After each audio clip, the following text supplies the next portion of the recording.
Bismillahirrahmanirrahim. Innal hamdalillah nahmaduhu wa nasta'inuhu wa nastaghfiruh wa na'udzu billahi min shururi anfusina wa min sayyiati a'malina. Man yahdihillahu fala mudhillalah wa man yudlilhu fala hadiyalah. وأشهد أن لا إله إلا الله وحده لا شريك له وأشهد أن محمدا عبده ورسوله أما بعد رب اشرح لي صدري ويسر لي أمري واحلل عقدة من لساني يفقهوا قولي ربي زدني علما وارزقني فهما اللهم إنا نسألك علما نافعا ورزقا طيبا وعملا متقبلا. Assalamualaikum warahmatullahi wabarakatuh. Apa khabar jemaah muslimah kita di Masjid Al-Muttaqin? Semuanya sihat? Lama saya tak jumpa semuanya. Memang lama tak jumpa pun. Kita cuti berapa hari? Kita cuti berapa bulan dah? Boleh saya lihat jawapan daripada jemaah? Kita cuti berapa bulan dah kita cuti? Siapa dengan saya ni? Oh, kita ada Kak Aisyah, kita ada Umi Salihah, Kak Safia, Kak Som juga, Kak Farida. Ya. Kak Zah juga. Lama tak kita cuti? Berapa bulan dah kita cuti ni? Tak sampai setahun kan? Okey lagi tak? Kalau nak cuti lagi?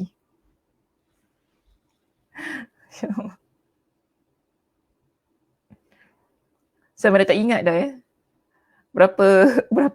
Berapa bulan dah cuti? 2 bulan lebih. Betul ke 2 bulan lebih? Kak Som, betul lah, insyaAllah. Betul lah tu. Kau main lagi orang tu dia letak jawapan tu. Sekejap suara saya tak berapa mantap lah pagi ni. Agaknya dah lama tak kuliah. Di Masjid Al-Muttaqin ni suara terperanjat pagi Sabtu ni.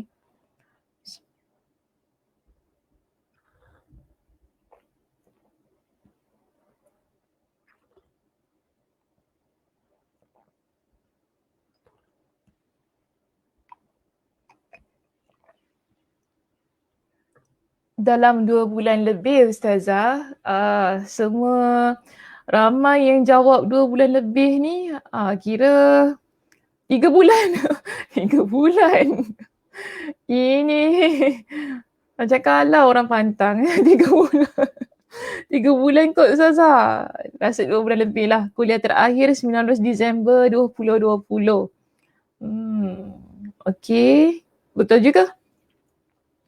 Disember 2020. Hari ni 27/2. Patut start bulan Mac kan senang lah, betul tak? Admin gelak je lebih lah. Betul lah, admin gelak je lebih dia. Memang dia. Okey, baik. Baik Muslimah, Alhamdulillah kita Allah Subhanahu Wa Taala berikan kepada kita dengan kesempatan untuk bertemu pada pagi ini. Bagi sekali lagi menyambung perbincangan kitab kita yang tergendala selama berapa bulan? 2 bulan lebih. Ada kata 3 bulan lebih kot. Okey. Mana-mana lah ya. Saya rasa dalam 2 bulan lebih tu adalah juga jawapannya itu. Jadi pada pagi ini kita akan sambung hadis yang keberapa? Masih ingat lagi? Dah cuti 2 bulan lebih ni. Masih ingat lagi kita bincangkan hadis? Ada satu hadis yang belum lagi kita sempat selesaikan. Dan kita akan sambung perbincangannya pada pagi ini. Hadis yang keberapa?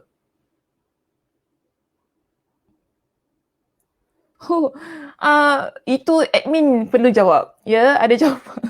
Agak-agak bila boleh live kat Masjid Al-Muttaqin Ustazah? Sekejap je paparkan. Apa ni, tak adil lah. Ustaz Muslim ni. Agak-agak bila boleh live kat Masjid Al-Muttaqin Ustazah? Itu kita tidak ada jawapan ya Kak Farida. Nantilah tengoklah macam mana keadaannya.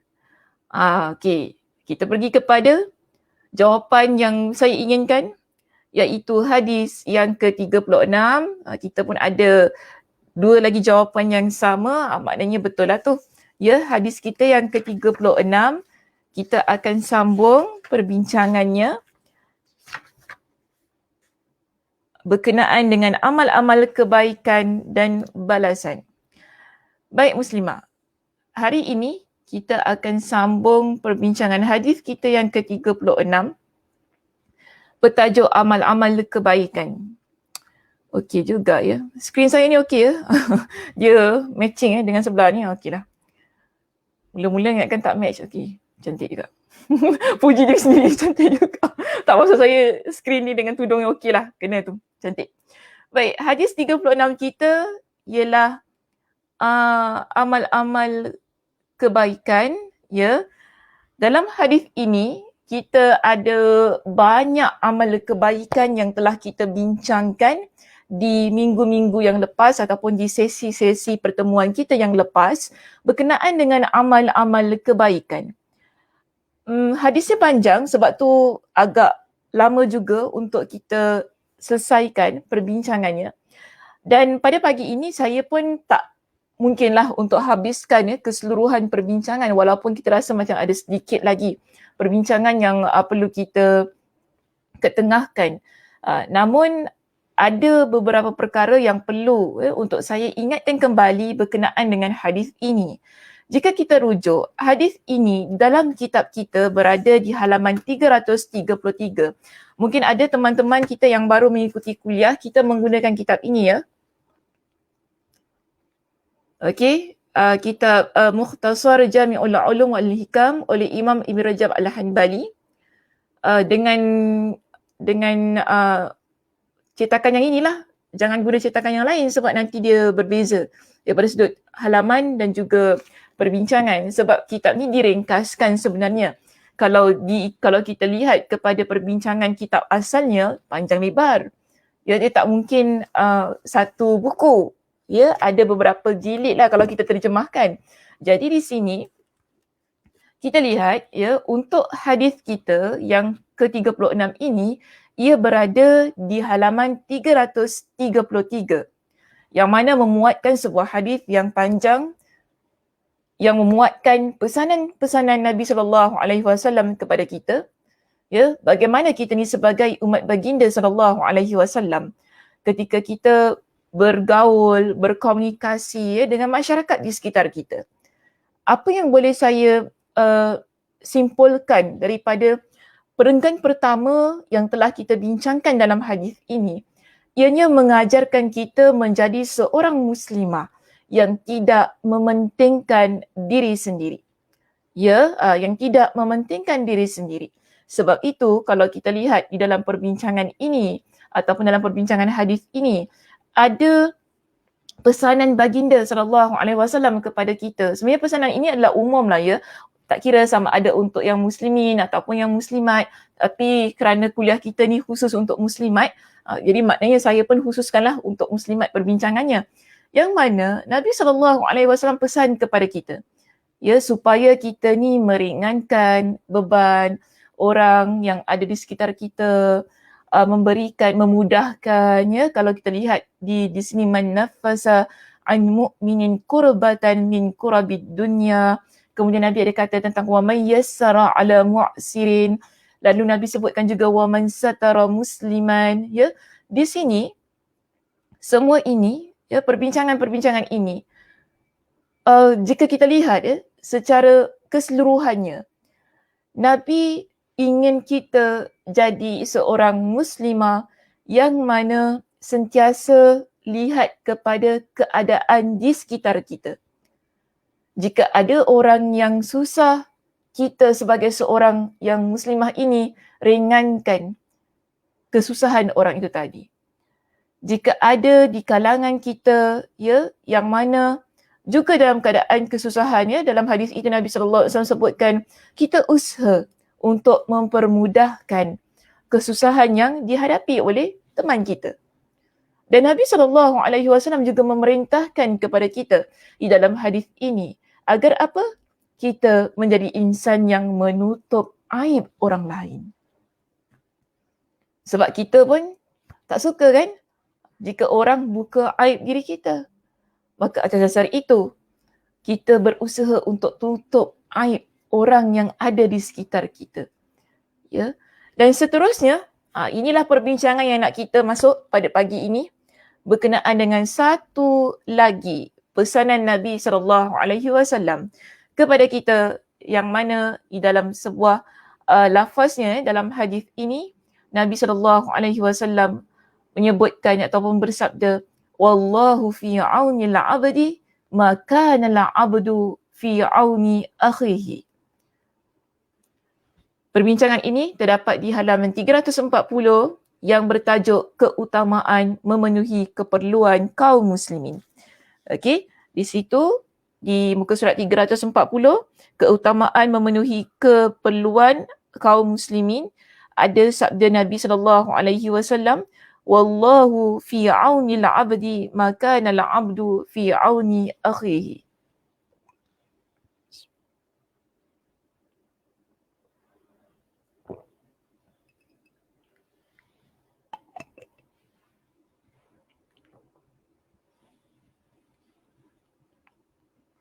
Baik, apa maksudnya di sini Muslimah? Kita lihat ya, dalam kitab kita juga ada terjemahannya, ada juga lafaznya ya, yang terdapat di halaman 340, yang mana Nabi SAW bersabda, wallahu fi auni al-'abdi ma kana al-'abdu fi auni akhihi. Allah akan selalu menolong hambanya selama hamba tersebut menolong saudaranya sesama Muslim. Jadi ini pesanan Nabi SAW yang berikutnya yang terdapat dalam hadis kita yang ke-36. Baik, jika kita merujuk kepada halaman yang berikutnya iaitu 341, disebutkan kepada kita begini. Telah disebutkan dalam syarah hadis ke-25 dan ke-26 tentang keutamaan memenuhi keperluan orang lain dan berusaha melakukannya. Hadis yang ke-25 dan juga yang ke-26, kita bincang tentang apa Muslimah? Tak silap saya, hadis ni kita bincang di masjid. Belum tutup lagi kan? Sekejap Siapa nak kena tengok balik?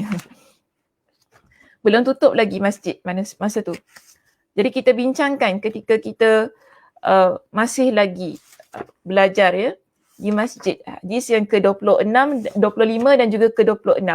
Ada membincangkan tentang memberi bantuannya kepada orang yang ada di sekitar kita. Jadi apa yang dibincangkan dalam hadis itu? Jika ingatlah, muka surat berapa ya? Muka surat 231. Ya, muka surat 231 ada perbincangan tentang situasi-situasi di mana di kalangan sahabat Nabi SAW ya, pada masa itu mereka rasa bahawa golongan kaya yang mampu untuk bersedekah telah mengalahkan mereka dalam hal amal ibadah. Jadi dalam hadis tersebut Nabi SAW mengajarkan kepada mereka dengan amalan-amalan yang boleh menyebabkan mereka mendapat pahala sedekah. Ya, ada di situ muka surat 231 dan juga hadis kita yang ke-26, muka surat 241. Yang membincangkan tentang perkara-perkara kebaikannya yang boleh kita lakukan bagi membantu saudara kita yang ada di sekitar kita. Baik, jika kita ingin merujuk kepada hadis yang lain ya di sini, saya tampilkan tentang keutamaan membantu orang lain.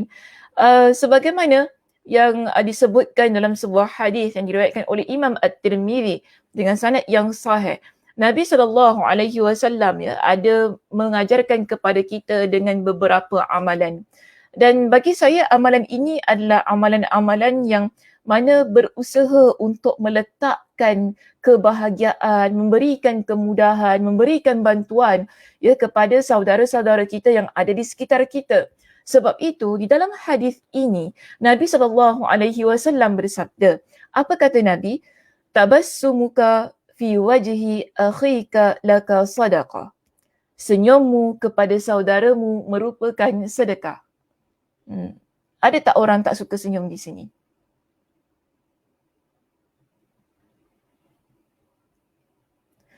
Siapa tak suka senyum? Angkat tangan. Kalau saya jangan cakap lah, ramai orang kata saya ni suka gelak, suka ketawa kan. Bukan suka ketawa dan memang begitu keadaannya. Kalau dah kelakar kita ketawa lah ya. Okay. Takkan dah kelakar kita diam je kan, betul tak? Jadi di sini Nabi SAW kata, orang yang senyum, ya dia senyum kepada saudaranya, itu dianggap sebagai satu sedekah. Maknanya dapat pahala sedekah. Tapi senyum ni pun janganlah dengan sembarangan orang. Nanti kan bahaya pula, lagi-lagi kita orang perempuan. Tapi faham lah ya, senyum, mentang-mentang senyum tu sedekah dengan semua orang, kita senyum. Tak boleh juga. Nanti kan dia menimbulkan fitnah. Nanti orang ingatkan kita berkenan dekat dia pula. Ya, okay. So di situ kita ni kena jaga jugalah ya keadaan kita sebagai seorang wanita. Maknanya kalau kita kenal orang tu tak ada masalah lah untuk kita senyum dan sebagainya. Terutamanya lelaki kan. Kalau saya jumpa Ustaz Muslim tu, kalau saya tak senyum, Ustaz Muslim ada di belakang tabir ya. Okay. Dia kalau saya tak senyum dengan dia, mesti dia kata, kenapa Ustaz Sakinah ni aku ada buat apa-apa ke? Mestilah jadi satu perkara yang menimbulkan syak wasangka kan. Kalau kita tak senyum kat dia, aku ni buat salah kat dia ke? Mungkin dia akan timbulkan rasa sedemikian. Maknanya kita ni agak-agak lah ya dengan siapa, terutamanya orang lelaki lah ya, dengan siapa yang perlu kita senyum. Jangan mentang-mentang saya bacakan hadis ini, amboi, senyumnya sampai telinga dengan semua orang kan. Itu jadi masalah. Baik, seterusnya kita lihat di sini. Apa kata Nabi? Wa amruka bil ma'rufi wa nahyuka 'anil munkari sadaqah. Kita mengajak ya orang lain untuk buat perkara yang baik dan melarang dia dari perkara kemungkaran. Nabi kata ini juga sedekah. Sebenarnya ini adalah perkara baik ya muslimah yang kita berikan bantuan kepada saudara yang ada di sekitar kita. Bila kita nampak kawan kita buat perkara yang tidak baik, lalu kita cegah dia, sebenarnya kita bantu dia. Bantu dia dari sudut apa? Agar dia terselamat daripada perkara-perkara yang boleh memudaratkan diri dia. Dosa, azab Allah, kan? Masuk dalam api neraka. Maknanya kita bantu dia. Kita berikan kesedaran kepada dia. Jadi ini adalah perkara yang kita panggil atau boleh kita masukkan sebagai satu keadaan yang membantu teman kita. Begitu juga bila kita mengajak teman kita melakukan kebaikan. Bermakna kita bantu kawan kita ya supaya dekat dengan perkara-perkara yang boleh menambahkan pahala dalam hidup dia. Contoh, kita ajak kawan kita pergi kuliah. Sekarang kan kuliah kan dah kena register. Mungkin teman kita dia tak reti ya untuk register lah kalau sekiranya kuliah itu diadakan secara fizikal di masjid lah ya. Kalau kuliah Masjid Al-Muttaqin ni tak payah register muslimah. Dia syaratnya nak dengan tak nak belajar je kuliah Muttaqin ni ya.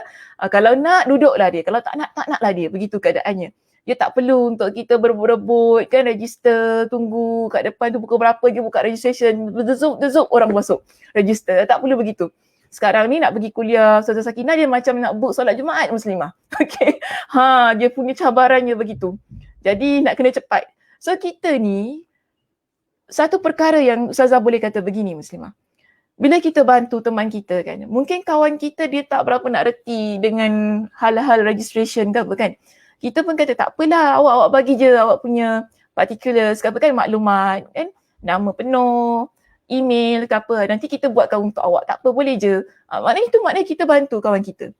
Kita at least kita motivate, kita berikan satu keadaan yang mana saling bantu-membantu dalam hal yang baik. Untuk sama-sama dapat hadir secara fizikal di dalam masjid untuk mengikuti pembelajaran secara face to face dengan ustazah. Begitu keadaannya. Jadi sebenarnya mengajak orang kepada kebaikan ni luas maksudnya. Dia tak semestinya kita kata kita ajak benda-benda yang biasa-biasa kita nampak lah ya, benda-benda yang baik kita nampak. Tapi ada perkara-perkara lain mungkin yang di luar pemikiran kita yang kita tak sangka, oh rupanya itu perkara kebaikan yang kita lakukan.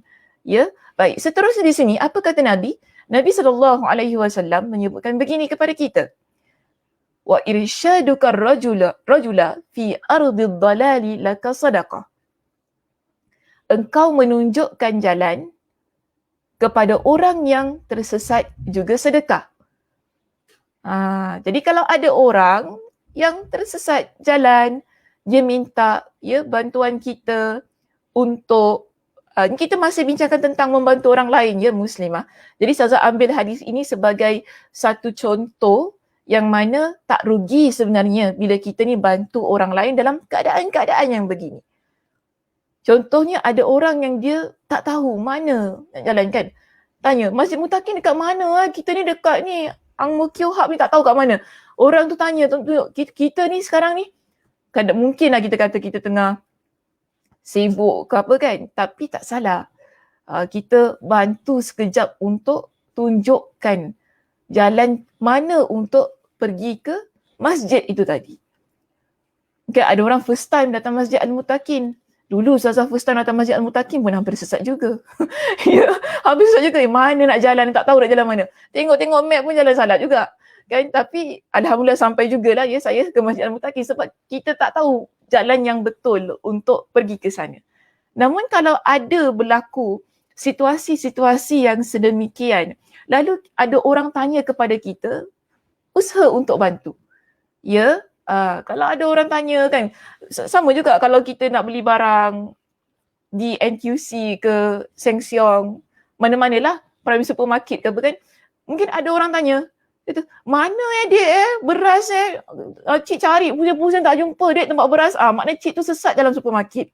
Okey, cik sesat dalam supermarket. So kita pun kata, cik kat sana cik, sebab biasa begini Muslimah. Kadang-kadang warga emas ni tak berapa reti sangat nak baca. Memang betul lah kita kata, takkan tak reti nak baca. Kat situ kan dia letak kat situ canned food, fruits ke apa kan dekat bahagian sini. Betul tak? Coklat sebahagian sini kan apa-apa kan. Mesti takkan tak tahu nak baca. Biasalah ya. Kadang-kadang ada di kalangan kita dia malas membaca tu satu juga. Ada di kalangan kita yang dia ni di kalangan warga emas kita yang memang tak berapa nak reti lah membaca kan. Maka tak salah kita bantu tunjukkan irsyad. Di sini kan Nabi guna perkataan. Kita tunjukkan kepada cik tu tadi di mana tempat letaknya beras yang dia nak beli tu. Itu juga satu perkara baik yang kadang-kadang kita tak pernah terfikir. Oh, rupanya benda tu benda yang baik boleh mendatangkan pahala sedekah. Namun, kenapa ia mendatangkan pahala sedekah? Ialah kerana kita berusaha untuk bantu dia agar dia tak lebih sesat ya dalam supermarket itu tadi. Okey, baik. Seterusnya kita lihat di sini. Ada juga contoh yang lain yang Nabi SAW berikan kepada kita. Wa basaruka lirrajulir radi'il basari laka sadaqah. Engkau menuntun orang yang berpenglihatan kabur juga sedekah. Maknanya dia tak berapa nak nampak kan? Ya, dia tak berapa nak nampak, lalu kita bantu dia untuk pergi ke tempat yang dia ingin tuju. Ini sama jugalah ya keadaan-keadaan yang sedemikian. Baik, seterusnya kita lihat di sini apa kata Nabi, wa imatatukal hajar wasyaukata wal azma 'anit tariqi laka sadaqah.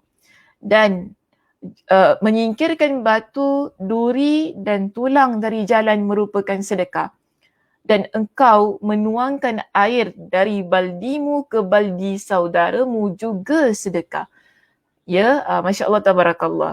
Di sini kita nampak kan semua apa yang disebutkan oleh Nabi SAW itu adalah perbuatan-perbuatan yang bagi saya simple. Kita nampak mungkin ada batu besar yang membahayakan, yang mana kalau orang tak perasan dia akan tersandung dan dia akan jatuh. Kita angkat dan kita ketepikan. Kayu ke apa-apa ya. Ataupun benda-benda lah yang dia menghalang dan menghadang. Yang mana mungkin ada kanak-kanak kan bermain di tempat itu lalu mencederakan dia. Dan kerana kita rasa benda itu membahayakan, lalu kita remove ataupun kita angkat, kita letakkan di tempat lain yang lebih sesuai dengan tempatnya. Nabi kata ini adalah perkara yang boleh mendatangkan pahala sedekah kepada kita. Sebenarnya kita usaha untuk bantu orang yang ada di sekitar kita supaya tidak berada dalam keadaan yang mudarat. Dan Nabi SAW menyebutkan apa tadi? Bila kita tuang air di baldi saudara kita, kita bantu dia kan. Itu juga dianggap sebagai sedekah. Mungkin boleh juga kita tuangkan air di di cawan kawan kita, ya, tuangkan air di cawan kawan kita, itu juga dianggap sebagai satu pahala sedekah. Maknanya begini, senang saya nak kata. Apa-apa perbuatan kita yang baik, ikhlas kerana Allah untuk membantu orang lain, perkara itu adalah hal yang mana kita kategorikan ia sebagai perkara-perkara yang boleh mendatangkan pahala sedekah bagi diri kita. Kerana apa? Begini muslimah, di dalam sebuah hadis yang umum, Nabi SAW menyebutkan kepada kita, kullu ma'ruf sadaqah. Setiap perkara-perkara yang baik ia dianggap sebagai sedekah. Tak kira sama sekecil apa pun perkara baik itu, yang penting kita lakukan dengan niat ikhlas kerana Allah untuk membantu kawan kita tadi kan, ataupun orang yang ada di sekitar kita, insya-Allah Allah Subhanahu wa taala tetap akan memberikan ganjarannya kepada kita. Dan di sini jika kita rujuk kepada hadis yang menjadi perbincangan kita pada pagi ini, ialah berkenaan dengan apa kata Nabi, kalau kita ini sentiasa berusaha bantu saudara kita, ganjarannya selain daripada ganjaran sedekah tadi kan, yang kita bincang dengan panjang lebar tadi kan, apa Nabi kata di sini? Orang itu akan mendapat pertolongan Allah. Kita tak pernah tahu muslimah, amalan kita yang mana satu yang kita buat, yang mana kita bantu orang lain itu mendapat pandangan di sisi Allah. Ya, sebab kita semua ada niat yang tersendiri. Kadang-kadang niat kita ni pun kan dia ada something wrong ke apa, kita tak tahu sebab niat kita ni susah kita nak jaga sebenarnya. Tetapi ada juga amalan-amalan kita yang kita lakukan itu memang betul-betul ikhlas kerana Allah, yang mana ia hanya berada pada pengetahuan Allah Subhanahu wa taala. Dan Allah Subhanahu wa taala tidak pernah memandang sepi kepada setiap amalan kita yang kita lakukan kerana Allah. Dengan amalan-amalan itulah Allah Subhanahu wa taala akan bantu kita. Jadi ini yang Nabi SAW ingin tegaskan kepada kita. Allah akan selalu bantu kita selama mana kita ni bantu saudara kita. Tapi jangan lupa, ada dalam bracketnya, ikhlas kerana Allah. Jadi sebab itu ya muslimah, kadang-kadang dalam hidup kita ini, kita tak sangka kita ada satu kesusahan dalam hidup kan. Namun yang mana kita sendiri rasa tidak ada jalan keluar ya untuk kita selesaikan masalah itu. Namun tiba-tiba saya kata ada orang datang bantu, tiba-tiba ada jalan keluar, kita pun terfikir, nampak jalan keluarnya. Cuba kita fikirkan kenapa ia berlaku. Antara sebabnya, saya kata antara, sebab itu ada banyak, faktornya ada banyak kenapa bantuan itu datang kepada kita. Tapi antara sebabnya ialah mungkin kita pernah bantu orang lain yang mana niatnya ikhlas kerana Allah Subhanahu wa taala. Niat kita yang ikhlas kerana Allah Subhanahu wa taala itulah yang menjadi penyebab kepada kita mendapat bantuan dari Allah Subhanahu wa taala. Sebab itu kita jangan memandang remeh ya kepada amalan ataupun kepada kebaikan-kebaikan yang kita buat terhadap orang lain. Ikhlaskan niat kita ketika kita menghulurkan tangan kita memberi bantuan kepada orang yang ada di sekitar kita. Mudah-mudahan kita kata dalam keadaan yang begini, sebab kita pun selalu kan kita katakan ada kalanya kita ni berada di atas, kadang-kadang kita berada di bawah, betul tak? Ada keadaan-keadaan yang mana kita bantu orang lain tapi kita tak pernah tahu esok lusa kita memerlukan bantuan orang lain. Jadi kalau kita sentiasa berusaha ya menjadi insan yang nak bantu orang lain, kita tak tahu pada masa kita susah itu nanti, orang-orang yang pernah kita bantu, mereka akan tampil ke hadapan untuk bantu kita pula. Walaupun saya kata tak semua muslimah, ya tak semua teman-teman kita yang akan datang bantu kita, betul. Tak semua. Tetapi sekurang-kurangnya saya kata, ada yang akan mengenang jasa kita, yang akan melihat kita ni sebagai insan yang memerlukan, lalu mereka pula bantu kita. So begitu keadaannya. Bukankah itu juga menunjukkan bahawa Nabi ajarkan kepada kita, jangan sesekali dalam hidup ini kita mementingkan diri kita sendiri. Kita nampak tadi kan, ada orang yang sukar contohnya. Dia dalam keadaan yang tak tahu nak jalan mana ni sekarang, dah sesat tadi.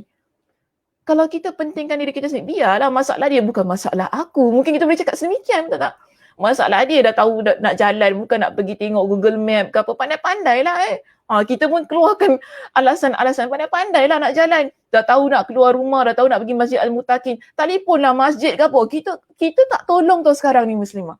Tapi kita duk bebel, kita duk cakap. Kan? Kita tak bantu masalahnya. Nama kita cakap macam-macam pada orang itu. Daripada kita bercakap yang mendatangkan dosa, lebih baik kita bantu. Akhirnya dapat pahala. Betul tak? Sebab apa? Kita pun tak pernah tahu, mungkin satu hari kita pula yang sesat. Sebab benda-benda yang begini, kita tak pernah tahu keadaan-keadaan yang sukar ni, kita tak expect. Tak sangka pula aku kena pula hari ni. Kita tanya orang lain, mungkin apa rasanya? Kita bila kita tanya orang lain, orang buat bodoh je tak nak bantu kita. No, I don't know. Go find yourself lah. Apa rasanya? Dia ni, aku tanya dia halau aku gitu. Apa rasanya? Mesti kita rasa sakit kan? Bila kita ditolak atau bila kita minta bantuan pada orang lain tapi orang pandang kita sebelah mata dan orang tak nak bantu kita. Maka sebab itu Nabi SAW ingatkan kepada kita, ya, bantu orang yang memerlukan, kerana Allah Subhanahu Wa Taala akan bantu kita. Jadi sebab itu di kalangan para sahabat, jika kita lihat dalam kitab kita ya Muslimah, ada memberikan contoh di kalangan sahabat yang sentiasa berusaha untuk bantu orang yang ada di sekitar mereka. Antaranya ya, kalau kita lihat di sini, di dalam kitab kita di sini, didatangkan kepada kita contoh Abu Bakar radhiyallahu an. Ya, contoh Abu Bakar radhiyallahu an. Yang mana Abu Bakar radhiyallahu an pada masa itu bantu memerah susu kambing. Abu Bakar ni dia bukan di kalangan orang yang biasa-biasa. Ya, ada statusnya.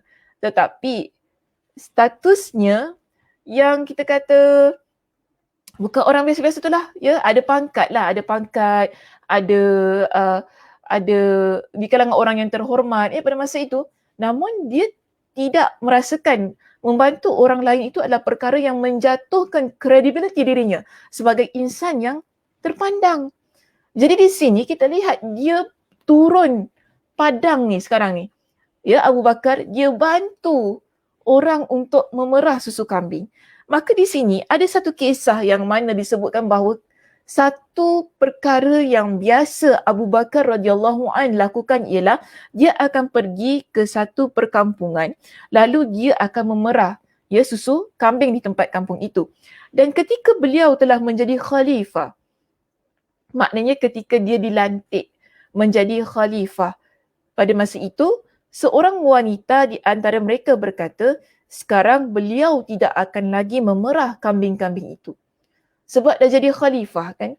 Jadi ada di kalangan wanita pada masa itu kata, sekarang ni Abu Bakar dah taklah nak datang kampung kita.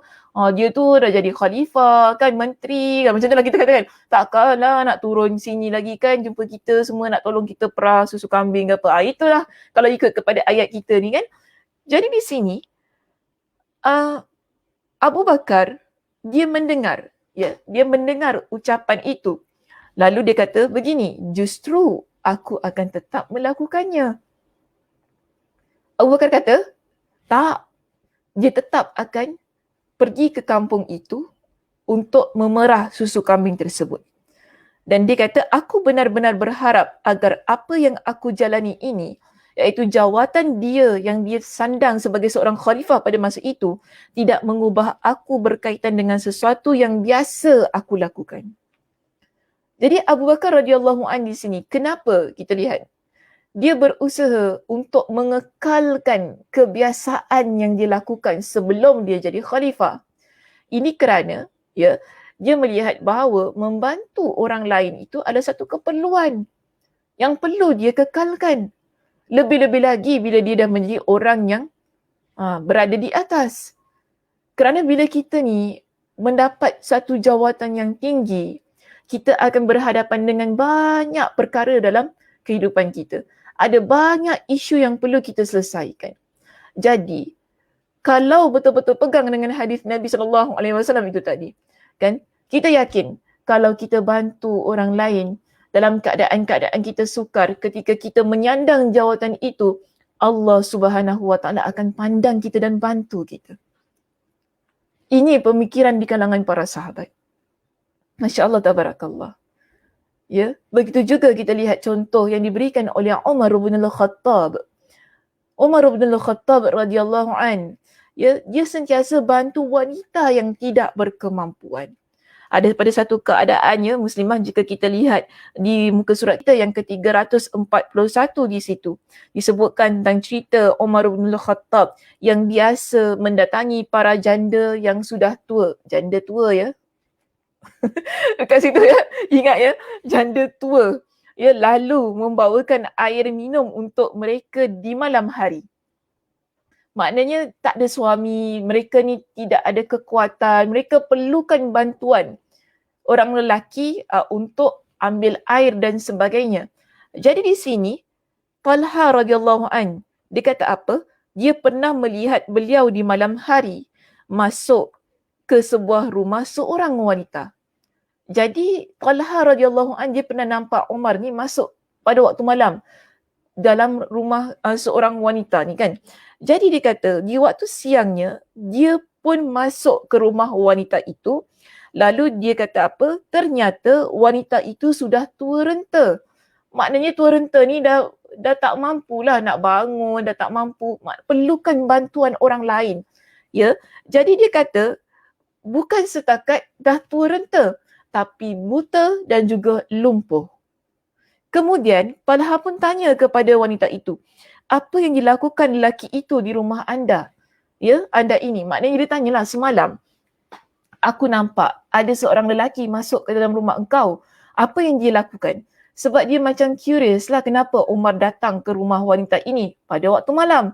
Ya, jadi wanita ini pun jawab kepada dia, orang itu sejak waktu ini dan itu datang ke rumah aku, kepada aku, membawakan apa-apa yang aku perlukan dan menghilangkan segala sesuatu yang menggangguku. Maknanya Umar radhiyallahu an datang ke rumah wanita yang sudah tua renta itu untuk bantu ringankan beban dia, sediakan keperluan-keperluan yang dia perlukan. Itu yang Umar bin Al-Khattab radhiyallahu an lakukan. Jadi Talha, dia kata begini. Dia kata pada diri dia, semoga ibumu kehilangan dirimu, wahai Talha. Apakah kekeliruan Umar yang engkau cari-cari? Maknanya kenapa sampai begitu sekali engkau fikir tentang Umar? Maknanya dia macam ada suuzon sikit lah pada masa tu, kan. Dia lihat, kenapa Umar ni malam-malam datang rumah orang perempuan, begitu, ya.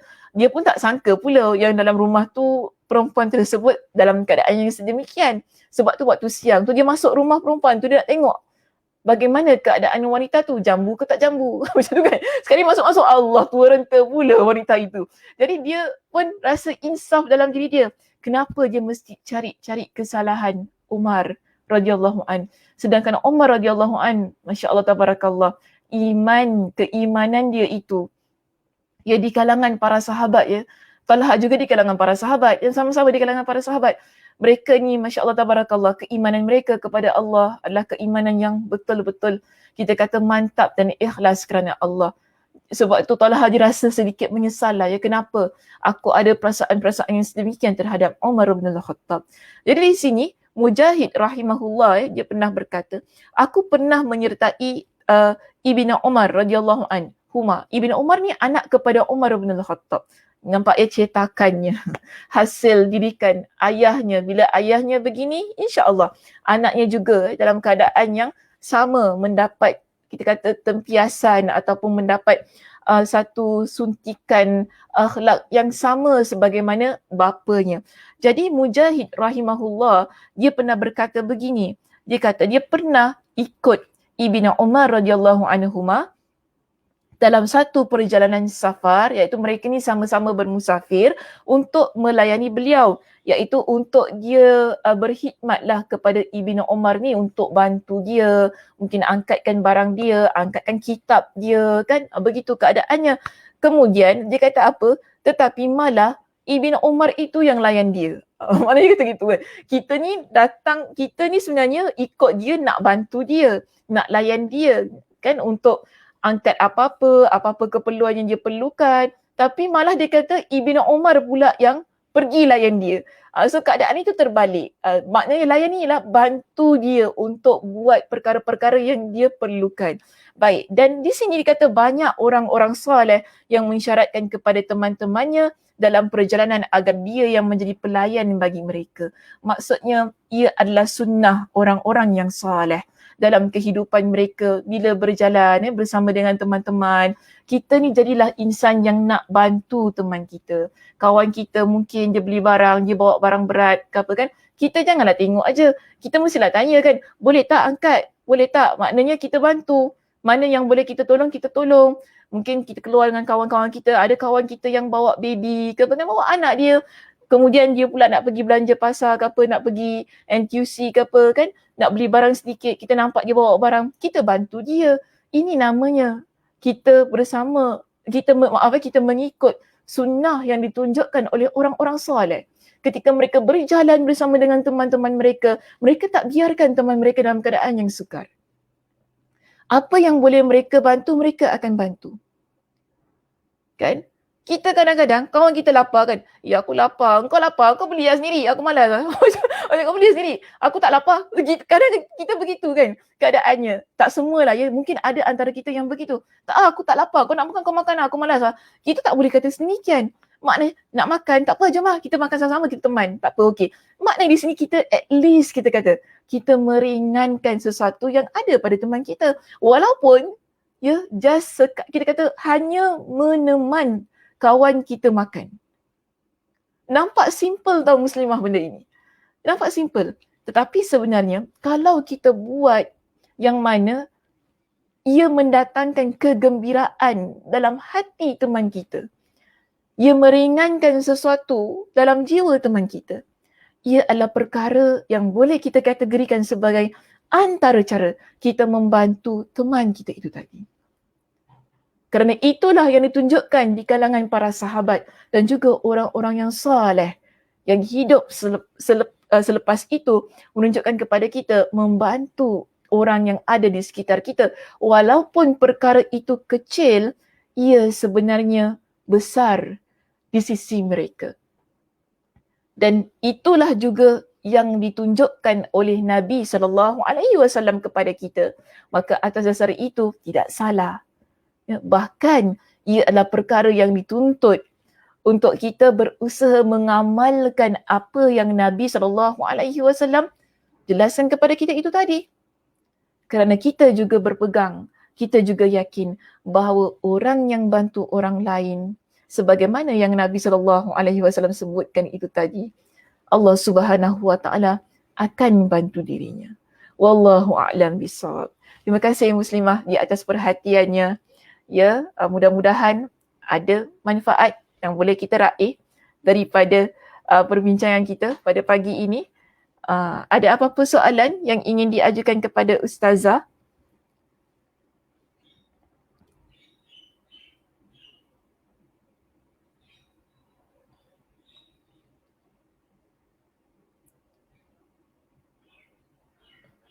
Kenapa Liza tu dia bagi apa ouch tu? Maksudnya apa? Jalan di depan masjid dengan senyuman juga sedekah. Okey.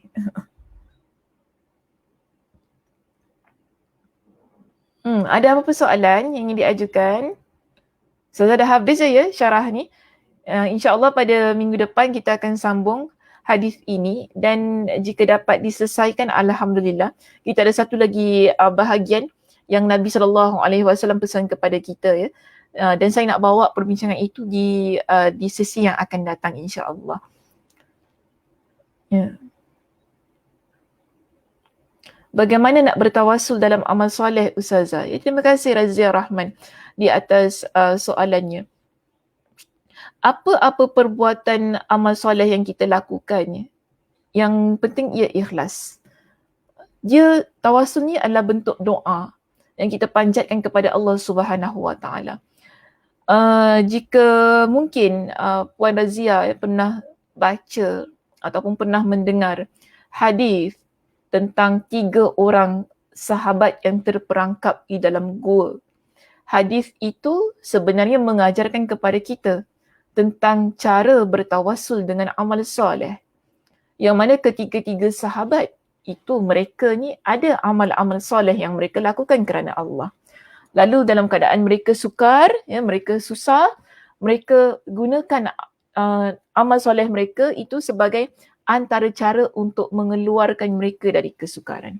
Jadi pada masa itu, salah seorang di kalangan sahabat ini, mereka pun berkata, berdoalah kalian dengan amal soleh kalian. Minta kepada Allah dengan amal soleh kalian. Jadi ada lelaki yang pertama, dia pun doa kan, sebab mereka ni terperangkap dalam gua. Ya, masa tu hujan. Mereka berteduh dalam gua tu, tapi kemudian tiba-tiba pintu gua tersebut tertutup. Jadi mereka tak boleh keluar. Tak ada orang boleh bantu mereka keluar juga. Jadi pada masa itu, salah seorang di kalangan mereka ni kata, berdoalah kalian dengan amal soleh kalian. Maknanya minta kepada Allah. Jadi ini antara bentuk tawassul yang Nabi tunjukkan dalam hadis itu. Jadi salah seorang di kalangan mereka, dia doa kepada Allah kan, dia ceritakanlah tentang perkara yang amal yang dia pernah buat. Pertama, saya ringkaskan kisahnya begini ya. Pertama, dia kata apa? Pertama, sangat orang yang berbakti kepada kedua ibu bapanya. Yang mana dia kata bila dia pulang, ada satu masa dia pulang daripada jaga mengembala kambing tu kan, dia bawa susu tu. Susu tersebut dia tak nak ada orang lain minum sebelum kedua ibu bapanya minum. Tapi pada masa itu ibu bapanya sudah tertidur kerana tunggu dia balik tu. Namun dia kata walaupun anak dia nangis kan, dia tetap tak nak bagi. Dia nak mak dan ayah dia dulu yang minum. Jadi dalam doanya, antaranya secara mafhumnya dia kata gini, ya Allah, jika sekiranya apa yang aku lakukan itu adalah sesuatu yang aku lakukan mengharapkan keredaan engkau, keikhlasan kerana engkau, maka bukakanlah pintu gua ini. Jadi pintu gua tu terbuka sedikit. Ini doa. Doa yang dia panjatkan kerana amal solehnya tadi. Tawassullah yang dia lakukan. Kemudian lelaki yang kedua, dia ceritakan tentang keadaan diri dia yang mana dia suka sangat dengan sepupu dia ni. Dia suka sangat sebab sepupu dia cantik. Dia suka sangat tapi dia bukan ajak kahwin tapi dia ajak berzina. Sepupu dia kata, boleh engkau usahakan untuk bagi aku berapa emas lagi tu kan. Ada jumlah disebutkan. Berapa emas gitu. Dia kata dia usaha untuk kumpulkan apa yang diminta oleh sepupu dia tu tadi. Jadi dia kata begini, dia tunjukkan emas itu kepada sepupunya dan akhirnya sepupu dia setuju untuk mengadakan hubungan itulah dengan dia. Namun dia kata begini, ketika aku sudah berada, maaf saya guna perkataan ini, di bawah tu, maknanya sikit lagi dah dan nak meneruskan perbuatan itu, wanita ini kata apa? Bertakwalah engkau kepada Allah. Dia kata gitu. Dan pada saat itu aku tinggalkan dia. Dia tinggalkan wanita itu kerana dia sedar apa yang dia buat adalah perkara yang salah. Lalu dia doa kepada Allah, ya Allah, jika sekiranya perbuatan aku meninggalkan wanita itu tadi, yang mana aku lakukan kerana aku takut kepada engkau, maka bantulah kami, bukalah pintu gua itu. Allah angkat pintu gua tu sedikit lagi. Sikit lagi. Angkat lagi. Tadi doa pertama tu dah dimakbulkan Allah. Angkat. Doa kedua. Allah angkat lagi pintu gua tu. Masuk kepada lelaki yang ketiga. Kan? Dia ceritakan tentang satu keadaan yang mana dia tak ingat yang dia pernah lupa nak bayar gaji. Ya, dia lupa nak bayar gaji pembantunya. Jadi pada satu masa pembantu ni datang kepada dia. Dia tuntut balik duit tu kan. Kemudian dia kata, engkau ambillah apa yang kau nak ambil, ya, daripada apa yang aku ada ini. Lelaki tu kata, kau jangan main-main dengan aku. Takkan aku nak ambil apa yang kau ada ni kan? Ya betul, kau ambillah apa yang ada. Sebagai gantilah kepada apa yang pernah dia buat dulu. Sebab dia pun tak terfikir tentang hal itu. Jadi dipendekkan cerita, dia pun doa kepada Allah. Dia kata kepada Allah, ya Allah, jika sekiranya amalan aku itu tadi, perbuatan aku tadi, aku bagi apa yang aku ada kepada lelaki tersebut. Satu amalan yang aku buat ikhlas kerana engkau. Maka bukakanlah pintu gua ini untuk kami. Pintu gua itu pun terbuka sepenuhnya. Ini kita panggil sebagai tawassul dengan amal soleh kita. Ya, tawassul dengan amal soleh kita. So, begitu keadaannya. Antara bentuk tawassul yang dibenarkan dalam syariat. Ya, so kita sekarang ini, kita nak apply macam mana? Kalau kita, sabar dulu Ustaz Muslim, saya belum habis jawab lagi.